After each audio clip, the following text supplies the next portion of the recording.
Good afternoon, everyone. I would like to welcome you and introduce briefly about seminar series, especially for new guests, and introduce the moderator.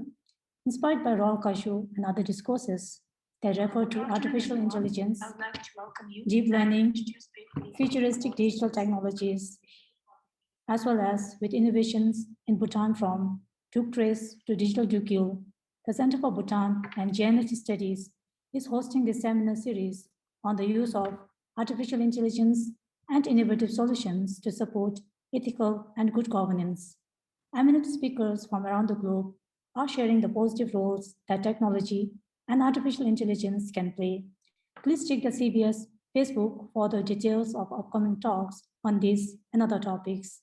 And be sure to register so you can join by the Zoom, where you have the opportunity to interact directly. This is our fourth seminar session on AI solutions to support ethical and green governance policies. To begin our session firstly, I would like to introduce our moderator for the day, who will in turn introduce our keynote speaker. Our moderator today is Dasho Wangmo, Member of Parliament, one of the eminent members in National Council appointed by His Majesty the King. Before joining the Parliament as an eminent member, Her Excellency Tashi Wangmo served in various government departments. She began her career as Assistant Engineer in the Department of Civil Aviation. She later joined as Planning Officer in the National Technical Training Authority. She has also served as Chief Planning Officer and Program Officer in the Ministry of Labor and Human Resources. Tashi joined Parliament as the chairperson of the Social and Culture Affairs Committee of the National Council of Bhutan from 2018 to 2009. She was also appointed as chairperson of the Good Governance Committee of the National Council within the Parliament of Bhutan and served within this post from 2018 to 2019. Tashi also holds a very prestigious awards like Young Global Leader, World Economic Forum Geneva 2010, and Best Thesis Oral Presenter of the Year 1997. She was also awarded the Blue Scarf by His Majesty the King in recognition of her achievement as a member of the National Council in 2008, 2013, and 2018. She holds a master's in public policy from the National Graduate Institute for Policy Studies, Tokyo, Japan, and as a bachelor in mechanical engineering from University of Wollongong, NCWC, Australia. Screen is yours, Dasho. Over to you, La. Thank you so much. Thank you, Swang. Good afternoon, good morning, and good evening. I think considering we are all from different time zones across the globe, let me welcome all of you to the fourth Shichinkar Virtual Seminar Initiative on Artificial Intelligence organized by the Center for Bhutan and GNS Studies. As Swang introduced me, my name is Tashi Wangmo, the member of National Council. Today, I will be moderating this session. Just to give a brief background about this seminar series. This seminar series is exploring different applications of AI, digital concrete policies, which aim to further the betterment of the world that we live in. Within this seminar series, we have aimed to invite world-renowned personalities whose ideas, experiences, and wisdom may spark dynamic exchange between us, and more so, catalyze concrete actions. Keeping to this aim, I'm truly delighted to welcome Her Excellency Dr. Maria Ohisalo, Minister of Interior of Finland, as our keynote speaker within this session. Her Excellency Minister Ohisalo holds a master's degree in social sciences from the University of Helsinki and a Ph.D. in sociology from the University of Eastern Finland. Minister Ohisalo has worked as a researcher at the City of Helsinki, the University of Eastern Finland, and the Y Foundation. She was elected to Parliament from the electoral district of Helsinki in 2019 and was appointed Minister of Interior in June the same year. As Minister, Dr. Ohisalo has helped set up the National Implementation Project for the interoperability of data within EU information systems to streamline the process of recording biometric and citizenship data. Her Excellency has also been a member of the Green League since 2008 and was elected as its party leader in 2019. Well, both Bhutan and Finland, although differing in size and key demographic characteristics, have been known across the world for sustainable approaches to good and ethical governance, approaches which value happiness and sustainability of the environment. In the realm of digital technology in particular, Finland is known as a global leader and pioneer in the implementation of digitalization policies within its government. In this propitious period in which we are embarking on our own digitalization in Bhutan, Minister Ohisalo will share with us Finland's experience on how technological tools may be used for governments to better serve their people, while at the same time sustainably maintaining and protecting the environment. We are so lucky that Her Excellency has very kindly agreed to focus her remarks on technologies that are within our reach and share lessons which might clear obstacles from our own path. So please know, Your Excellency, that we truly welcome your presence and are looking forward to your discourse. Your Excellency, now the floor is yours. Thank you very much, dear participants, excellencies. Thank you for this opportunity to explore the digital transformation that is taking place here in Finland. I will speak from the perspective of my own ministry, the Ministry of the Interior, and discuss how we have contributed towards the development of good governance and services while bearing in mind the different views and needs of our population groups. And as mentioned before, I'm also working as a chair for the Greens of Finland, which is one of the 5 government parties here. In Finland, digital transformation is strongly linked to ethics and values, and they form the framework in which we develop the related services. We acknowledge that technology is not an end in itself. Digital transformation is better understood as a paradigm shift where we start exploiting technology to meet people's needs. Technology can help us improve and coordinate development efforts, facilitate data storage, and enhance management processes and our control of complex phenomena. Technology is an enabler that can make people's daily lives easier and improve their safety and sense of security. But we cannot have technological progress without considering the ethical questions involved. The ultimate goal of societies is to strengthen and support people's well-being, and the digital transformation is one way to do so. The digital transformation may support internal processes and services within the government, as well as interaction between organizations, but it may also be related to interaction between citizens and the government. Our premise is that members of society should master a certain level of basic skills, which they will need to access digital services. This includes the skills to use devices and applications and the basics of information security. The infrastructure supporting digital transformation must be in place, covering key aspects such as telecommunications, power grids, and multi-source energy production. Digital transformation requires good communication links, including the use of mobile devices and open and safe internet access. Good communication links also improve internal security, both with respect to the functioning of the authorities and to citizens' access to services. Good governance, of course, needs organizations that perform efficiently and can reform themselves all the time. In this, several cooperation bodies and working groups play a key role within our government structures.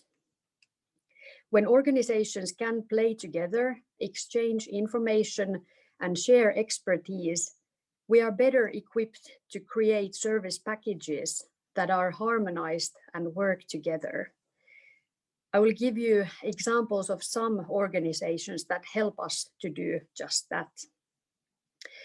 For example, the Advisory Board for Information Management in Public Administration, called Juhta here in Finland, promotes government practices and the introduction and reform of service delivery methods through the use of communication technologies.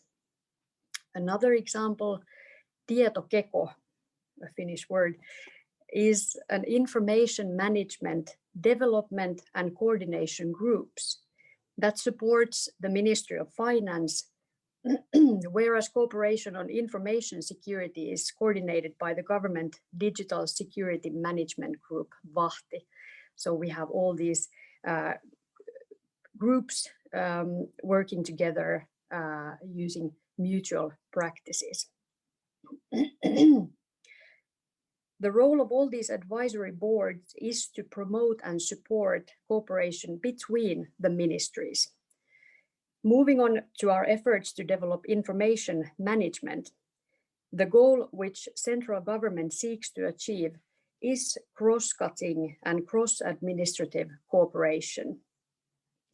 Our aim is to coordinate the introduction of common procedures and services and monitor and coordinate joint programs, projects, and wide-ranging issues that cover several branches of government.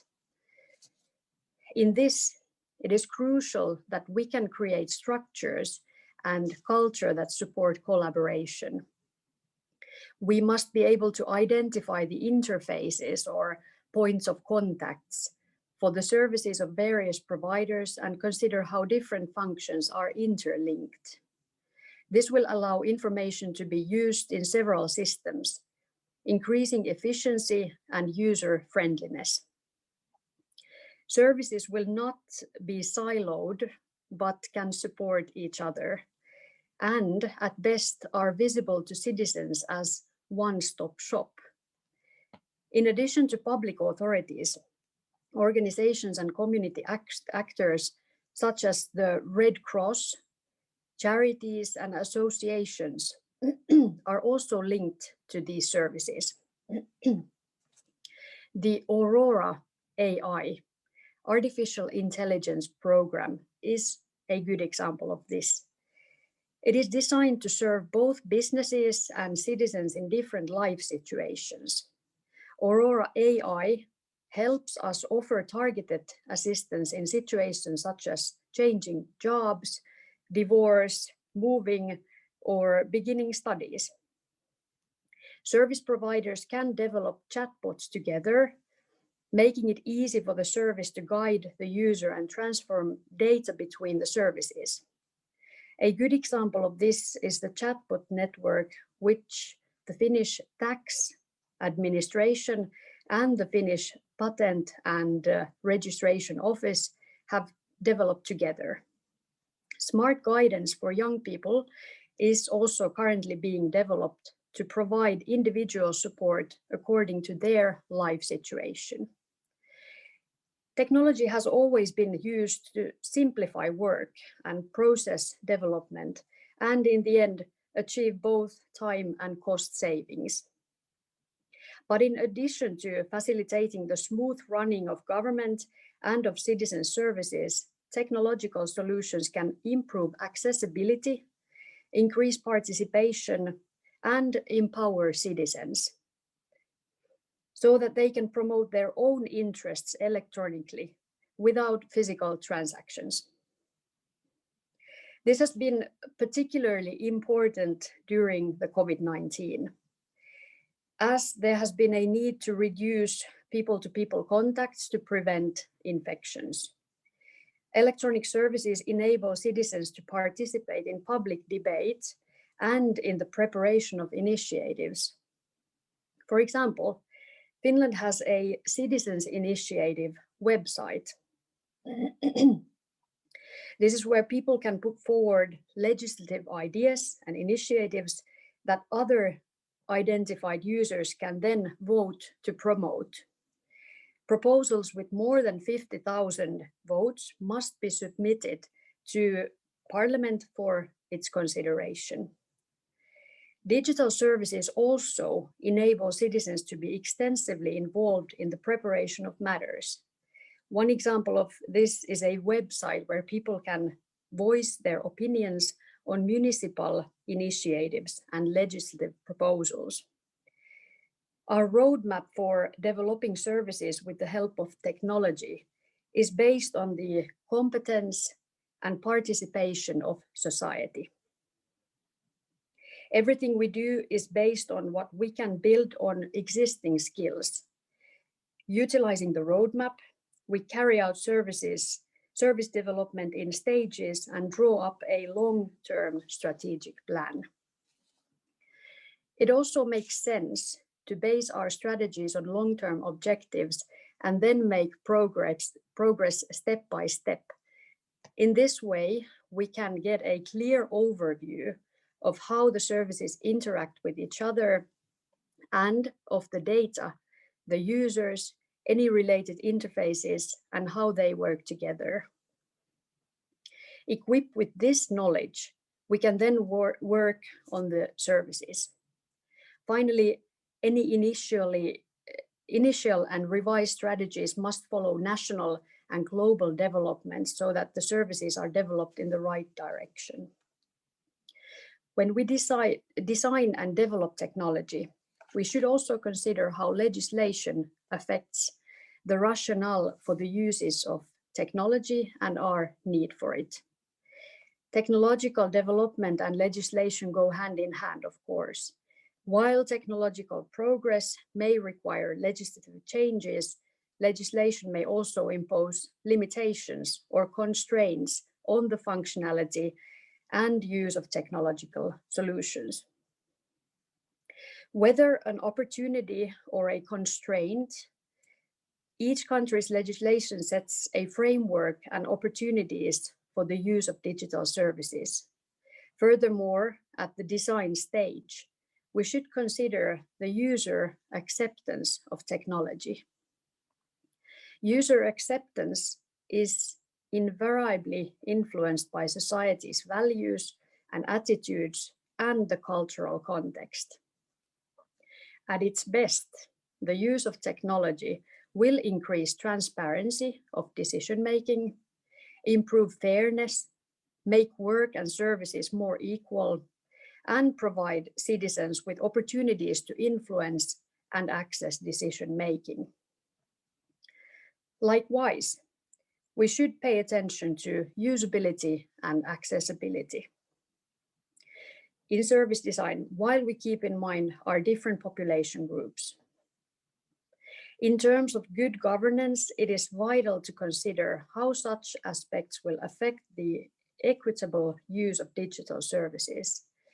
Usability and accessibility are also tools for promoting citizens' sense of security, for facilitating the consideration of matters and for shortening the processing times, and for building trust in good service provision.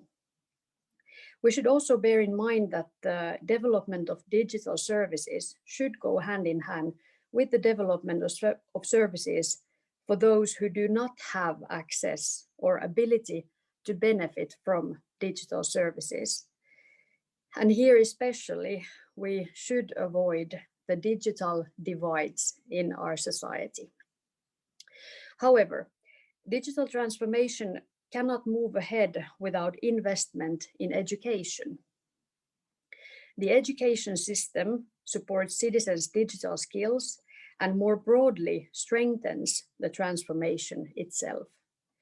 We emphasize the rights of individuals. Our goal is digital equality. Good governance involves ensuring that citizens have digital skills regardless of which population groups they belong to and incorporating digital skills in civic competencies. For example, the concept of artificial intelligence has been understood in a multiple of ways, but it is nevertheless already firmly embedded in our existing and future services. Bearing this in mind, we should explain the use of artificial intelligence in the range of digital solutions in a straightforward language. For this reason, Finland has developed an Elements of AI course, which is actually available to everyone free of charge online, so that basic knowledge and skills related to artificial intelligence can be made available to everyone, regardless of their background. The course is also available in several languages spoken in the European Union. The English language version can be studied globally by anyone, anywhere. The data that we have available creates the foundation for the development of digital services, particularly in the deployment of AI solutions.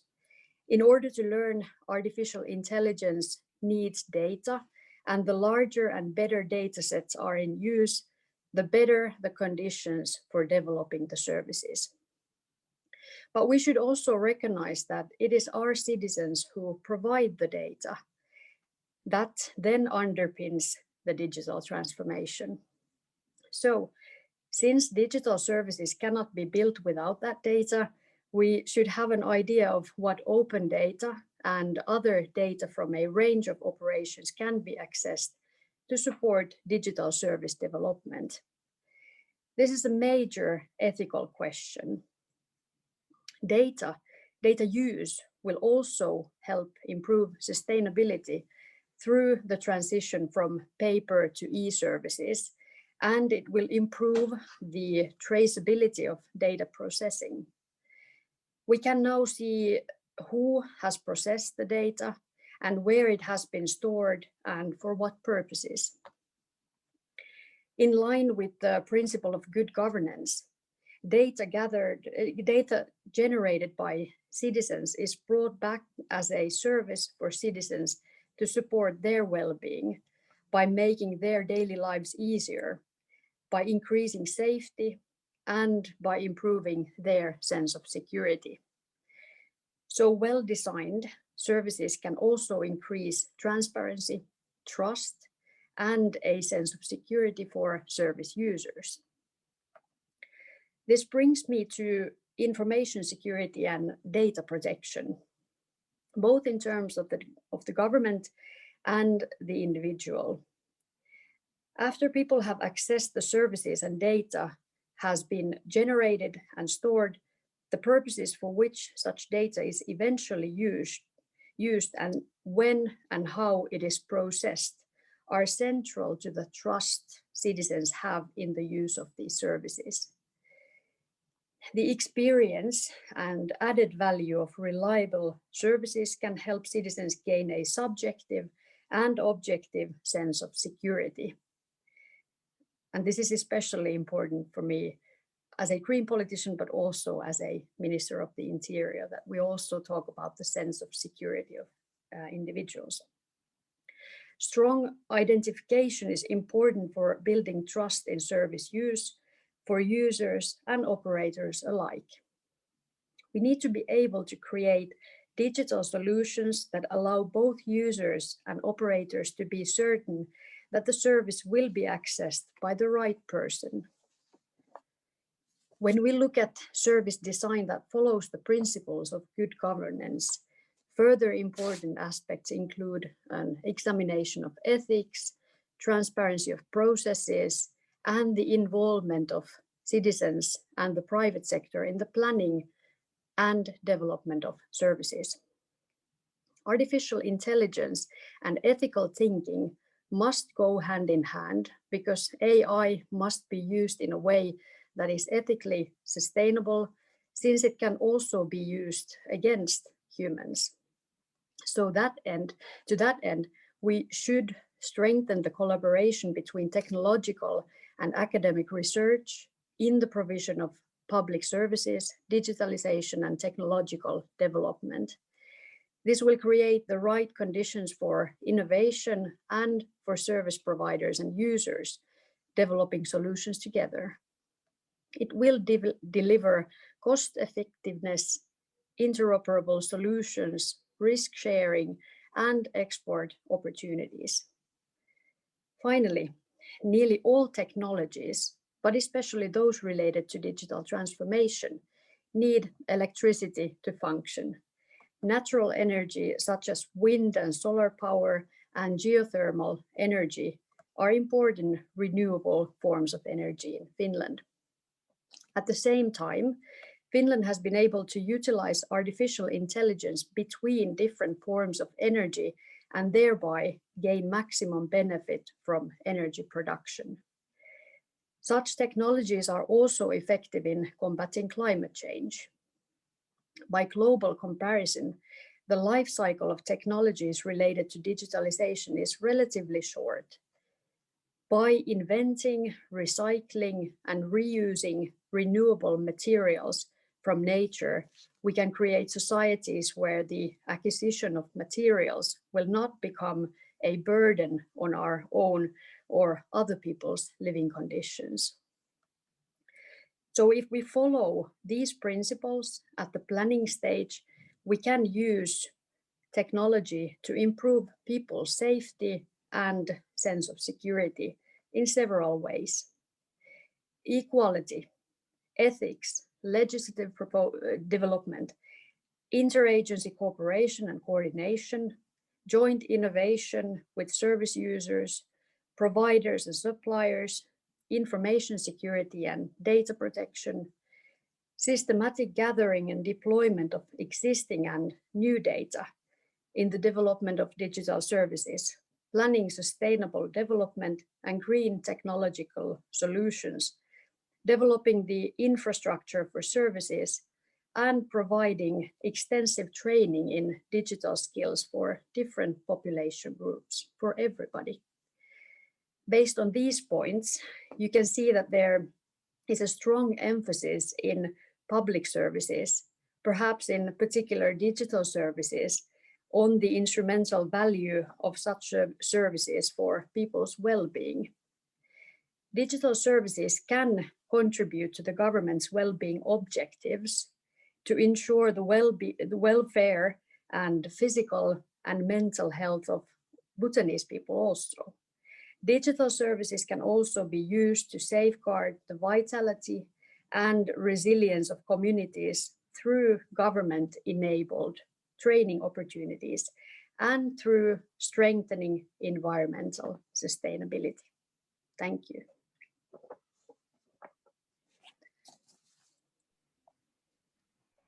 Thank you very much, Your Excellency. We truly have enjoyed this stimulating presentation.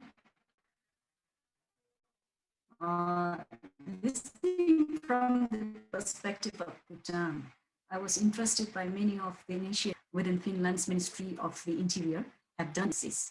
I would like to mention just a couple of points that struck me. But while I'm doing so, if participants in the Zoom meeting have a sharp question, please kindly raise your electronic hand or put your question into Q&A chat.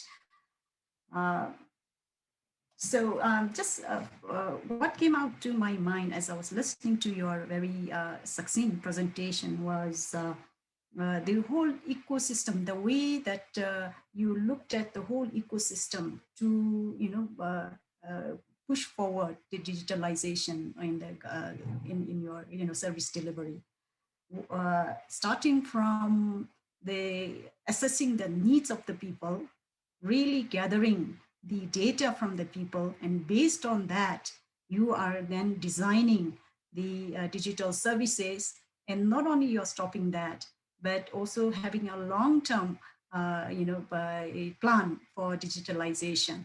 And then you go stepwise, the program stepwise. And then each time, I think what I understood was you really check whether it is working or not, and then constantly modifying or adapting to the need of the, your citizens. And that's a wonderful, I think the modality of anything that would like, we would like to start with. The other thing that you also mentioned was not just having our services, but how you also educate people, provide skills to the people in terms of knowing how to use the artificial intelligence or digital devices, and therefore, empowering them basically to really express their needs. And also which then has to be backed up or supported by the infrastructure, easy access, affordable perhaps, also the internet services. And that definitely has to be packaged into, and there has to be security, safety, data protection, everything, which I'm sure will come under the legislation. So I think that's a wonderful, these are takeaways for me. So with this, maybe I don't want to talk, take too much of the airtime here. I think I should rather give it to the audience, the participants here who would like to ask a question.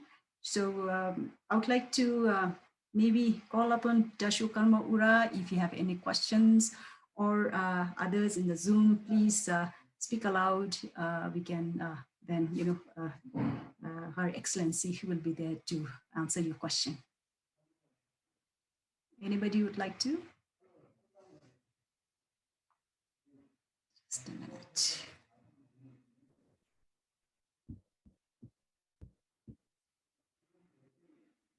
Hello. Yes, Pema, I think I give it to Pema Doji. Yeah. Good afternoon, everyone. First of all, I'd like to introduce myself. My name is Pema Doji, and then currently I'm doing a master's at Rangsit University. And I'd like to thank keynote speaker and moderator, and especially the keynote speaker. Listening to your talk within 30 minutes, I could understand the system. What is the system at Finland? It was so meaningful learning for me as a participant. Out here, if I go to the question, I'm really interested to learn that you are talking about the collaboration and one-stop shop. So I, as an end user out here, because we'll end up using lots of cards to build the system. For example, I'll say that banking system. We have so many banking system in our country as well. So we'll end up using many cards, and we get a pocket full of cards. So I just want to want to say that is there any system that we can use one card for all this to enable all the services? This is what I want to hear from what is practicing at Finland, because as an end user, I would like to have one card rather than having many, because with one card I want to enable all the information management system. So this is what I want to have in the future. So is my question clear? Yes. Your Excellency, would you like to respond to the question? Because since we have just one question right now, maybe Yes. one person still thinking about the question. Okay, thank you very much for a very good question. This is something I guess many of the Finns here are also pondering on and thinking about. And I actually have to give you an example from our neighbor country, Estonia. Estonia is much smaller country than Finland with a very different history, but they actually have created a real environment of digitalization where they actually even have the digital ID cards. And I think, if I remember correctly, because I was working for the Ministry of Justice for over 10 years ago, and at that time we were going through through these services, that how could we here in Finland improve our public services in the internet? How could we put them all together in the same places? And now we here start to have these portals and one-stop shops, but it takes time, and we still don't have here this one digital ID card which could give you an access to every place and every services at the same time. We tend to use here these bank codes, as it's the same codes that we access our bank information, and with these we can use our public services also. And more data starts to be built in our system, so that, for example, you can check your medical history and the medicines that you are prescribed, and all these kinds of, you can renew your prescriptions and all in the internet and so on. So it gets better here. But I guess if you have an opportunity to also discuss about Estonia's digital development, I think they are a great example of things getting into a right path, and we're also trying to learn from them from here. Thank you. Thank you, Your Excellency. Any question from anybody, please continue raising your hand, or putting it up on your Q&A chat here.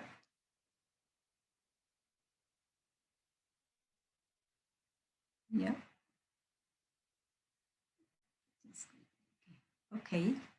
So I think the audience people are still thinking about what questions to ask. So maybe I think that's a sign. Yeah. There is Uttu Genkanath. Is it? Yes.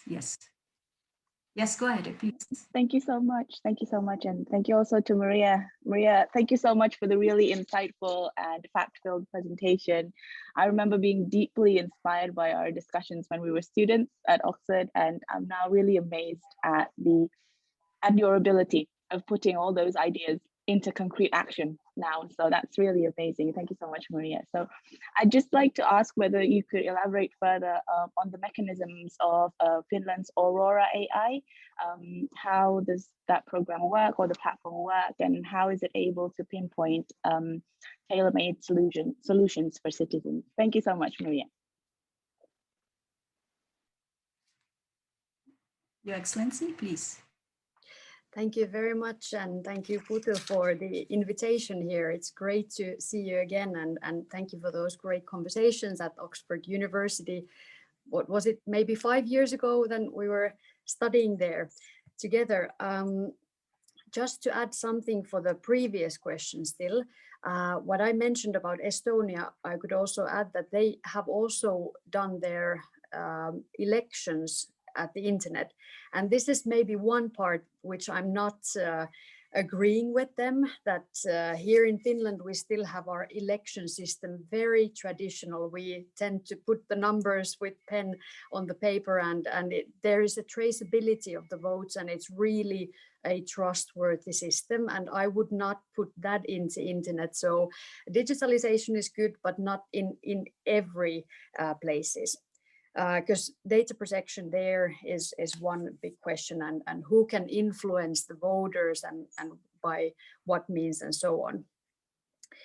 So and then this Aurora AI, it's not part of my ministry, so I'm not the best informator of this, but it's on the, like, it's built to put together more and more services that we have, and maybe trying to find something, as I mentioned, that Estonia is also really good on doing. So AI here helps people to find services real time, and also personally in your different kinds of life situations and actions. And this also reduces the amount of people's need to jump from one shop to another shop, and this brings us closer to the one shop stop idea. So it's relatively new, starting from last year, lasting to 2022. And if you're interested in, I could also, or we can have people who could give you a better outlook on the whole system. But it's something that we are creating better services for everybody. Wonderful. Thank you, Your Excellency. Any question from anybody?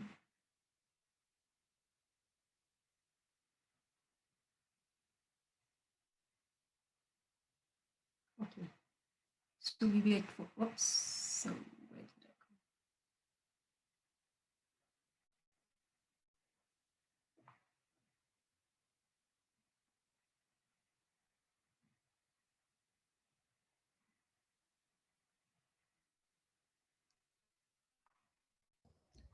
go?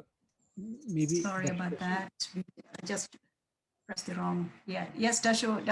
Sorry, because yeah. I just went off screen. Yeah. Maybe I'll ask a very simple question to Her Excellency. First of all, I do not know whether Finland has a multi-year planning, economic and social planning system, or just simple year-by-year budgeting system. But if you do have a multi-year planning system, what I wanted to inquire was, do you use, how do you use extensively AI or digital information to support that? Thank you. Yes, Your Excellency, please. Thank you very much for a great question, and I'm impressed about the Bhutanese way of creating services and the whole philosophy in the background, that not everything is just concentrated on the economic side. That politics is definitely something that could create better lives and better sustainability for our environment also. The biggest, of course, for our government, as we work for 4-year mandate, our government program puts together at this moment 5 different parties, ideologies, and it's not always the easiest way to find put 5 different views together, but still the government program is our guideline. And in our government program, we have said together that we want to create Finland that is both socially, ecologically, and economically sustainable in all these ways. And we follow these all the different aspects of sustainability all the time. But I think we could still do even more in, for example, how we measure our progress. I personally think that we might sometimes be even still too focused on the GDP, so that, for example, taking happiness as one of the indicators, or sense of security, as I mentioned.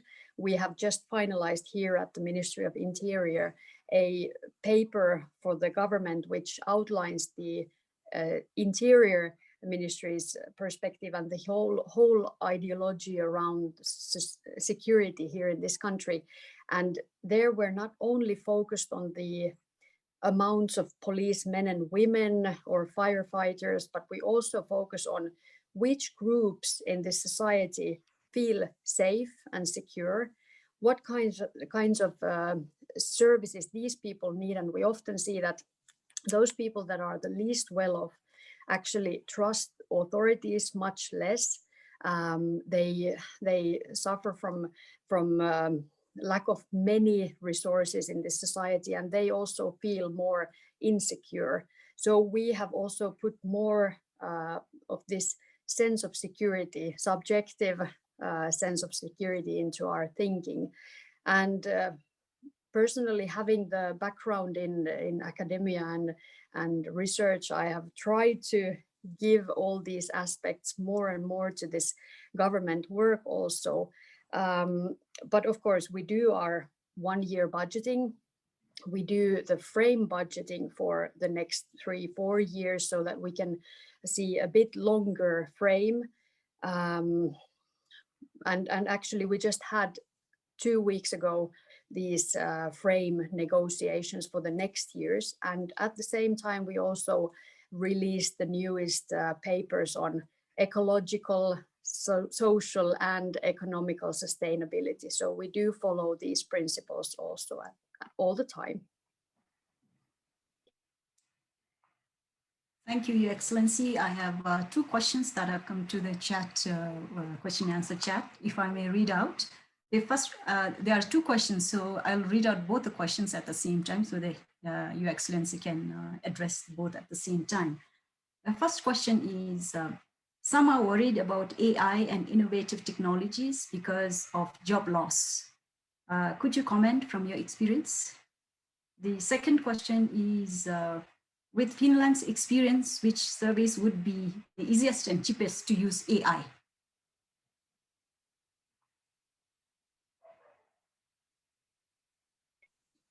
Okay, thank you for the questions. I think job loss and the change of employment work in these times and in the times of, for example, times of climate change, we need to think what jobs we still can have in the future. Can we help these people who are now, for example, working in the fossil energy sectors? Can we help them in the transformation, while we should take more into consideration environmental and climate issues? And AI, digitalization is of course one big question here, that jobs do change, but if we look into the history, they have always changed. There have been jobs that have disappeared, but always jobs that have been created at the same time. And actually, I've read some ideas of related to climate change that there will be job losses, but there will also be actually even more new green jobs. So I think digitalization, for example, we can now already see that there are young people here in Finland. At least I know young people who are working as YouTube personalities. They're working, that's their life job. They are gaining their living there. So that's a job we didn't have 20 years ago. And now youngsters are gaining their living there. So it's transformation, but I wouldn't be scared.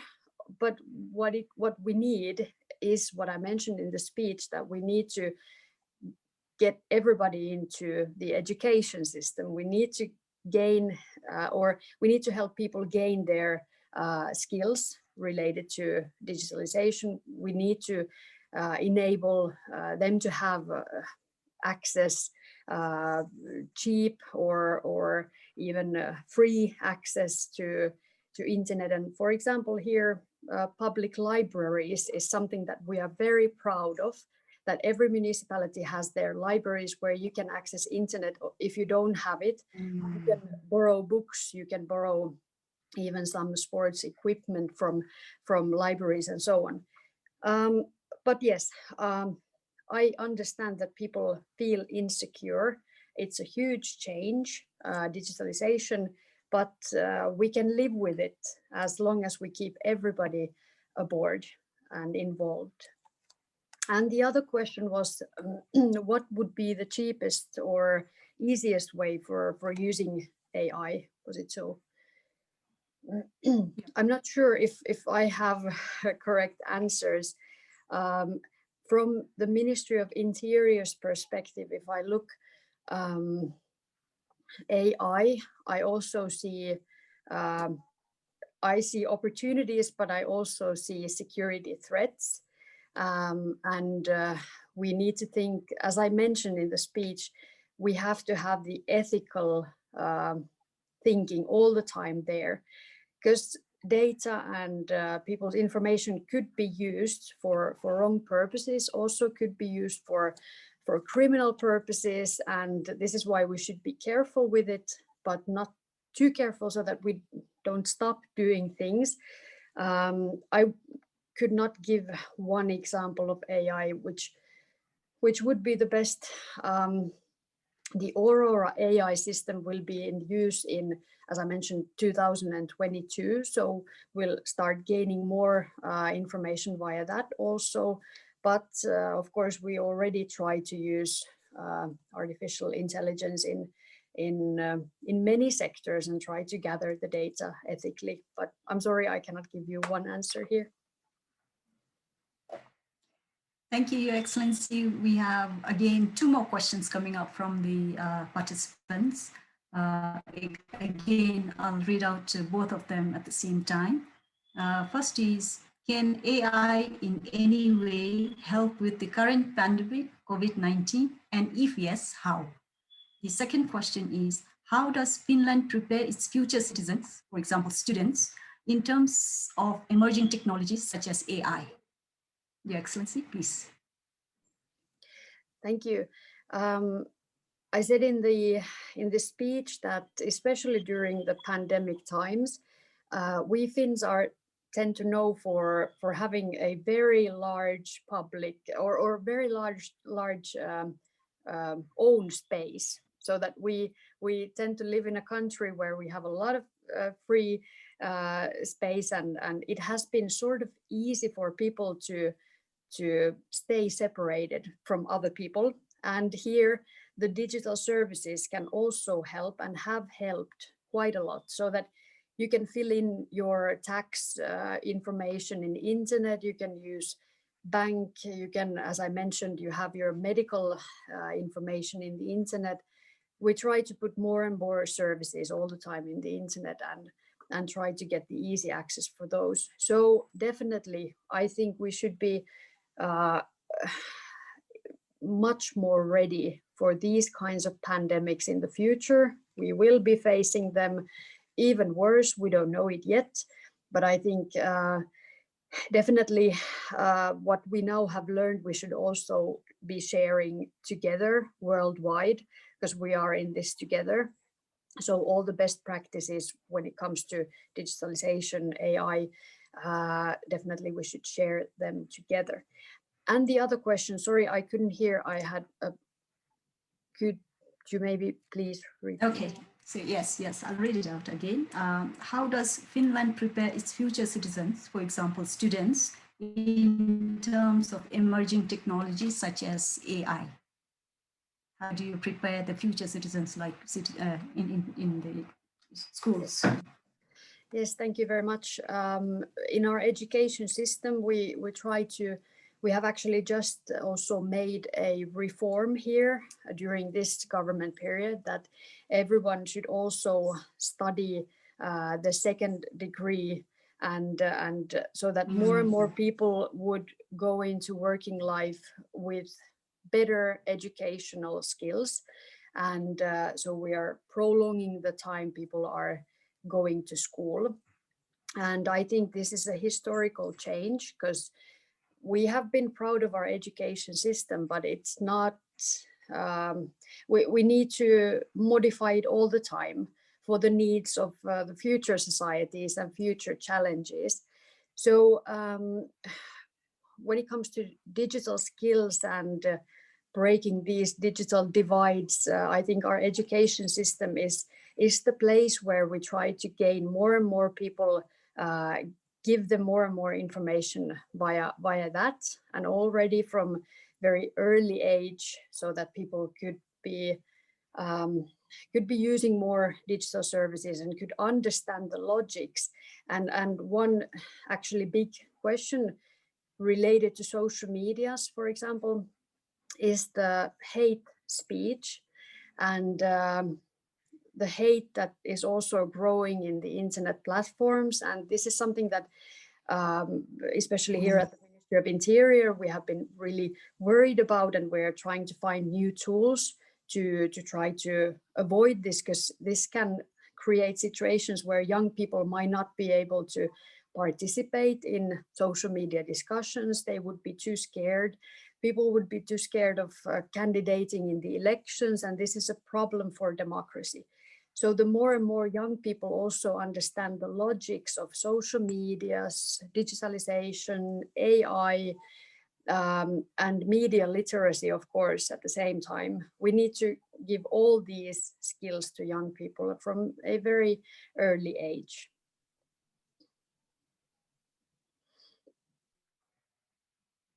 Anybody have any questions, please? Otherwise, we are also close to 3 p.m. here in Bhutan. So anybody has that last burning question? Pemadoji? Thank you so much for providing me a second opportunity.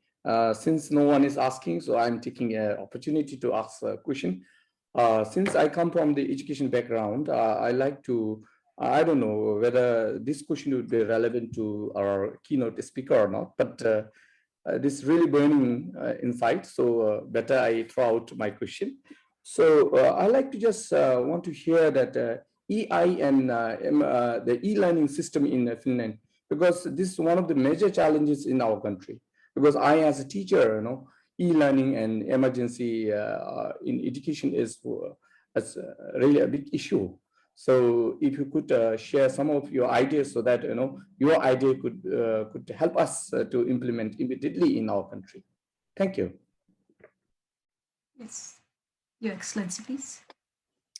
Yes, thank you. I think one example that I could give from my speech is that elements of AI course, and this course has been really successful, and many people have gone through it, and it gives the basic ideas and knowledge about AI and technologies, and everybody can join this course. So you can also like distribute it throughout the world and give more and more people the knowledge through that. So because there is also the English language version that can be globally studied anywhere. And as I mentioned, there are also different language options, especially inside the European Union or with these languages, but I'm not sure whether that's also globally reachable. But I think this could be one example of sharing that course. And I think this relates or gets me back to the pandemic question, that everything we learn here, we should be able to share together worldwide, because we are all in this together. We're also in the transformation of the whole digitalization and work and climate change and everything. We can only solve these problems via doing it together. So if elements of AI course is something to use, then I would recommend that. Thank you, Your Excellency. So if no one has any further question, maybe I can now wrap up the session. We are truly grateful to Her Excellency Minister Ohisalo for her inspirational presence and razor-sharp fact-filled presentation. I will now offer a vote of thanks so that Her Excellency may depart for her next engagement. Meanwhile, the Zoom call will remain open so that participants who wish to continue discussing are availed that opportunity. So please stay on the call if you wish. But first, the vote of our most sincere appreciation. Your Excellency, Minister Ohisalo, you have piqued our curiosity, given us confidence in a roadmap towards digitalization of Bhutan's government services, shared some very inspirational and practical tips, and encouraged us in our own journey. Your presentation balanced technical aspects with an understanding of the practicalities within the process of digitalizing government services and the challenges faced when undergoing this process. We have been illuminated as well as impressed by the experience of Finland's Ministry of the Interior that you have shared, and by your own evident commitment to using digital technologies in the service of bettering the world that we live in order to maintain the happiness of citizens and preservation of the environment. At the same time, we leave this seminar with great enthusiasm and fresh ideas for charting out our own paths in this area. We are grateful for your time, for this human and professional connection to you, for our inter-exchange on the question and answer session, and for the wonderful way in which you have enriched our seminar series on the use of artificial intelligence and innovative solutions to support ethical and good practices. May I now remind our audience that these seminars will continue over the next 2 months, thanks to the leadership of Dasho Ura. And next week, on the 13th of April, Tashi Woods, founding dean of the biometric School of Government at the University of Oxford. Please do register for this at the following seminars on the CBS Facebook or website or via Instagram. Once again, our deep, deep gratitude and thank you to Your Excellency, Minister Ohisalo. Thank you very much. This was a great pleasure, and we're always here if you have any further questions later on. Thank you very much. All the best. Bye-bye.